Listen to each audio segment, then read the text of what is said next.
586 কোটি টাকার বাজেট, আর এখন 8 লক্ষ কোটি টাকার বাজেট।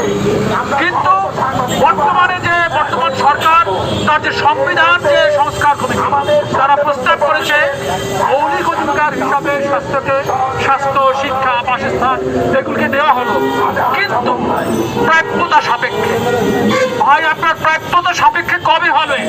786 কোটি টাকা যখন ছিল তখন আমার প্রাপ্যতা নাই, আর 7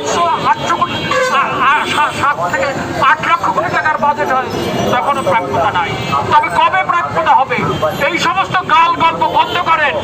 আর কতগুলো লোক আমাদের এখানে কর্মচারী আছে যারা সংসদ সদস্য হিসাবে দাঁড়াতে পারে না, তাদের একটা হলো দ্বৈত নাগরিক, তারা দ্বৈত নাগরিক এবং সংসদেই কিন্তু আমাদের সংবিধান নিয়ে আলাপ আলোচনা হয়, অথচ মজার বিষয় হলো দ্বৈত নাগরিকরা আমাদের এই সমস্ত সংস্কার কমিশনগুলিতে আছে এবং তারা সেখান থেকে আমাদের বাড়ি আমরা খুব পরিষ্কার